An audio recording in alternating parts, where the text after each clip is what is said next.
let's get a whole bunch of people involved in something, and it's going to involve those 3 books. I'll get back to them. They're thrillers. The details of the books are not important for the time being. Each of them runs just over 400 pages. So would you do me a favor, and would you think of a number? Don't say it, but think of a number anywhere from 1 to 400. We'll make that the limit. Fair enough? Have you got one? Yeah. Would you think of one also? Would you do the same? And you and you. That'll be enough. Okay? Now, on one of my business cards, would you just write your number there, leave enough room for them to add their numbers underneath, all right? So write whatever your number is. You don't show it around, and certainly not to me. And when you've done that, hand that over to the lady next to you, and if you would write yours, and we'll carry on down. While we're doing that, gentlemen, here, your name? Dean. Dean, 3 books. Would you do me a favor and grab one and pick it up, hold it with your right hand, grab one with your left hand, please, right now, and you can see that they're quite different books. I don't know if you've read either of them, have you? No, I have not. All right. Is there one that stands out to you? All right, that's the one we'll use. Put that back. What have you got there? It's Lawrence Sanders. Yeah, it's one of the best sellers from a few years back. We're almost done with our numbers. Now, there are about 400 pages in that book. You can actually take a look and see. It should be past the 400 mark. And as far as I know, we have 5 different numbers. If 2 of you thought of the same number, well, that's sort of a bonus effect on this routine. I'm going to show you the numbers. I'm going to hold them so I can't see them. Right. So you will pick one of their numbers at random, so that even if I had gotten a glimpse of something that one of them wrote, I wouldn't know which one. Now, am I holding them right side up for your orientation? All right. Okay. You've got a number? I do. Whatever that is, turn to that page, but make sure the book is facing so that no one can see what's there except yourself. Tell me when you're on that page.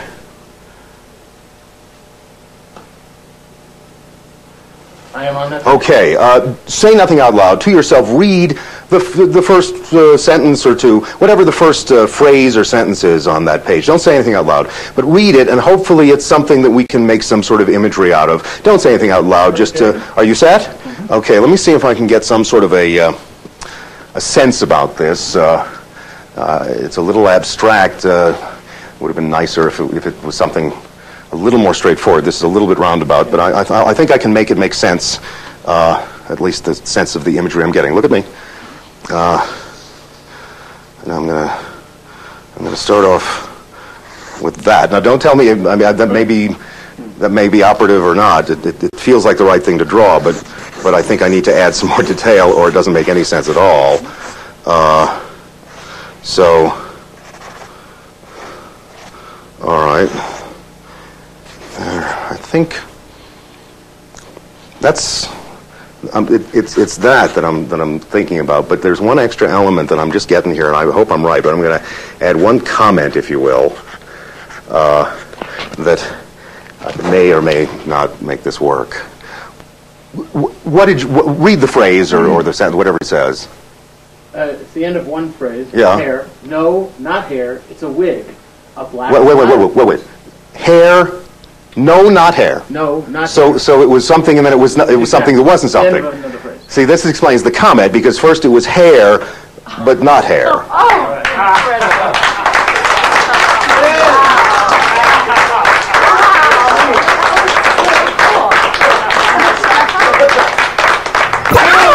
Okay, how about the book test? Yeah. Well, these are normal books, actually. The only book that's of any specific interest is this one, which is Lawrence Sanders' The Third Deadly Sin. These 2, although, in fact, extremely good books, have nothing to do with the routine other than adding a little bit of mud to the fact that there's only one book involved. This is a bestseller. It's still on the market after having been in print for a good number of years, and will continue to be. And they don't tend to change the way in which the book is laid out in the paperback editions, so that even though the cover changes, the contents stay the same. And as long as they do, you'll be able to do this test with a bona fide book that you could even find in someone's home, in which case you can do it with their book.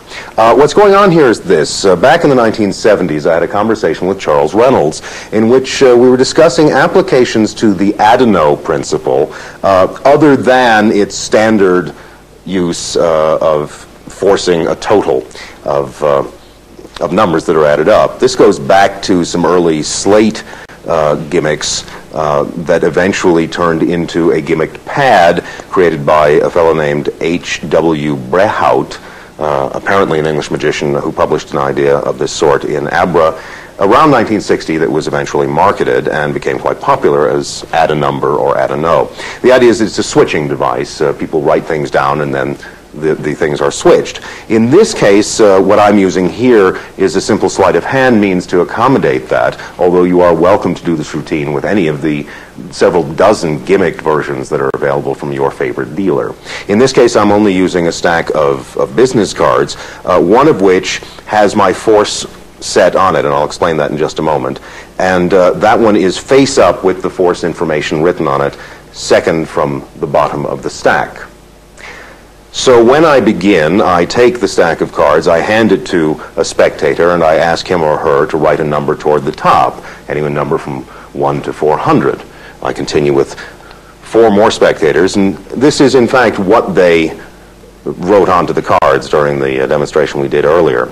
I took this back from the 5th person, and as I was talking about how fair things were, I got a break above the bottom 2 cards. I could have made it easier on myself by trimming this short, but there are things that are easy enough to begin with. So in the moment of taking that break, as I turned toward the spectator who was going to be looking at the book, I did a half pass, which is to say, I simply kicked over the 2 cards beneath the break. This action is screened by the side of the hand. That means that when I held the packet up to the spectator and asked him to think of one of the numbers that had been written down, he was actually looking at 5 numbers that I had written down. I wrote them in different handwritings to give the idea that 5 different people had written them. Now, what those numbers are is somewhat important. 101, 184, 390, 85, 182. Those are the numbers you need. Don't forget them, because that is the key to this mystery, because this book, normal though it is, has a very curious quality.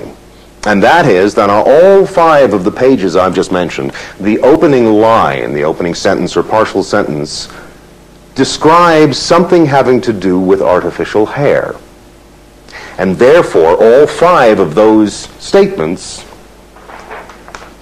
will be nicely covered by a drawing such as this. Now, of course, the book is with 2 other books, and it's necessary to force that choice. To do this, we use the magician's choice, or as it is sometimes called, equivoque. And I'm asked frequently if that's the proper pronunciation, to which the answer is both yes and no. The word in French is pronounced equivoque, so equivoque is obviously wrong, but since it is being used in the context of a magician's secret terminology, I rather like the fact that it's pronounced wrong, because that tells you we're talking about a technique rather than the French word, or I suppose I should say a technique. But anyway, there are a number of different ways to go about using the equivocal techniques that exist to force a book. Let me give you the simplest one, which is Animan's, and I think this is the one that still functions the best. So let's go over this quickly, Eugene. We're going to force, again, this book. So let me ask you to pick up 2 of them right now and hand one to me. And there's the book we'll use. Now, of course, had you picked up those 2 but handed me the other one, it would have looked like this. Pick up 2 of them right now, hand one of them to me, and keep the book that you've chosen for yourself, and we'll continue from there. Of course, it's possible that he'll pick up the other 2 books, but in that case, pick up 2 of the books and put them aside. And we still wind up with our force book. So in any eventuality, we have our force book, we have forced our 5 possibilities per page, and now it's only a question of putting them together with the illustration that's going to satisfy the result.